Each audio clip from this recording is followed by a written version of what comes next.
As coaches and hypnotists, we know that creating trust and safety within our coaching or hypnosis client calls is absolutely crucial, not only to make our clients feel comfortable, but also to facilitate the results and the transformation that we give them.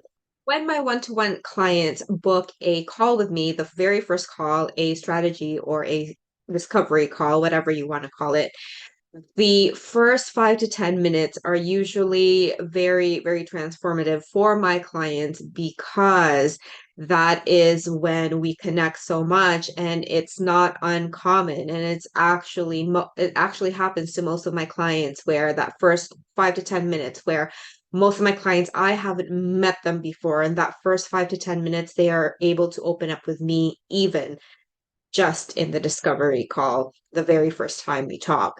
And so today I'm going to talk to you about the things that I do to ensure that that happens and that trust and that safety comes in from the minute they first book a call with me, so that by the time we actually get to the session, hint, hint, that's what allows that session to become more transformative, because that initial rapport and trust has already been established the minute we talk. And so one of the things that I always do with all my clients, and not just all of my clients, to like people in general, right, is just to listen. I listen to them, and actively listening is a skill that I'm actually quite good at. It's something that I've always been good at, but it's something that always can improve, right?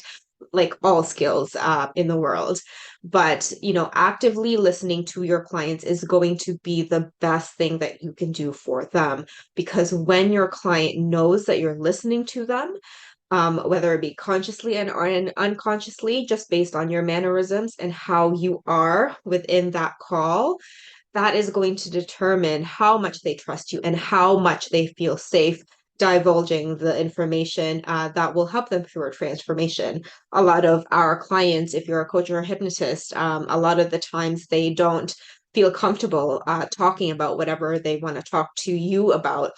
Um, to other people in their lives, right? So there's that initial rapport building is just your ability to actively listen.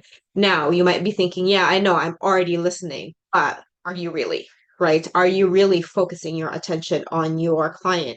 Because I used to think this too, right? I used to think this too, especially, I mean, at the beginning, of course, when you have, like, say, a script or something in front of you at the very first time, when you're going through a sales call with them, sometimes that's necessary at times. But after you ask the question, are you actually listening to what they're saying and what they're saying underneath the surface?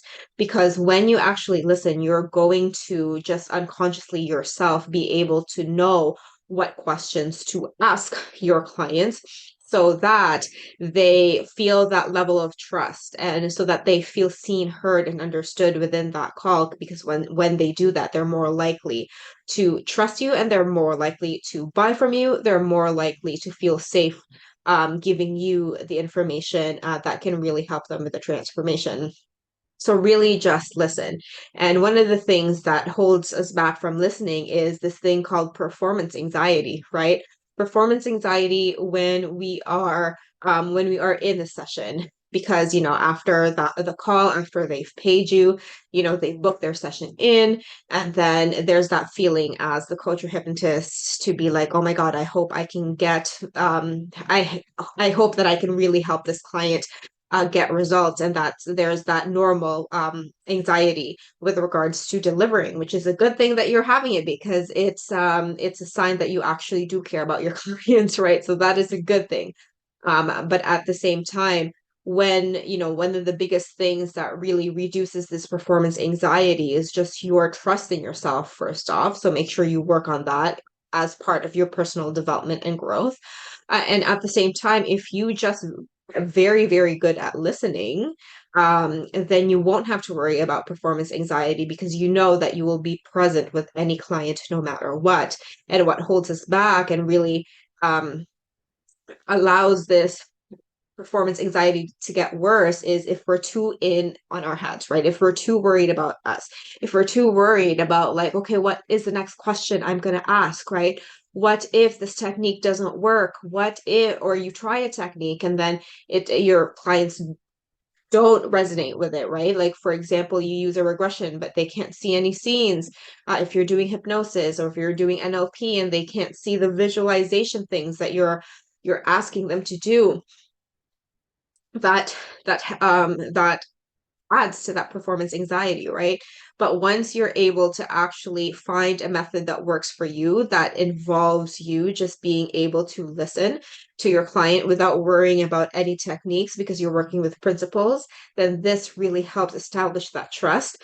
Because what really increases the resistance for your clients is when you start reading something, and they just know that you're not 100% listening to them, right? And once you're able to give your full attention to them, they're more likely to really open up to you and create that rapport that is great to have. And if you can get rapport and you can get them to open up in as little as, I mean, in as early as your sales call, then that's how you get fast results, right? And that's exactly how I get my clients fast results. It's very rare that my clients need more than 3 sessions now because of this, because I've really worked on and honed in on the ways as to how I can help my clients build rapport with me faster so that I can ask them the difficult questions that they need to be asked so that they receive the transformation fast. And that won't happen unless I actually listen to them, unless I am present with them. So just by being present and treating your client like a real human being and not just someone that paid you and has a call booked with you at noon on a Thursday, treating your client as just a number is not going to help them open up, and that's not really good etiquette for you as a coach or hypnotist as well, right? So being able to really show that you care for your clients is what's going to help you create the trust and safety, and that is what's going to help you boost your results as well, because the more they trust you, the more they open up, the faster the transformations, and the less time it takes for you to give it, and the more time you can spend for yourself, and the more time you can give your clients. So it's a win-win-win, and it really just comes to the simple principle and skill of active listening. So work on the skill, keep working on the skill, and if you have any questions, make sure you ask. Otherwise, I will see you soon.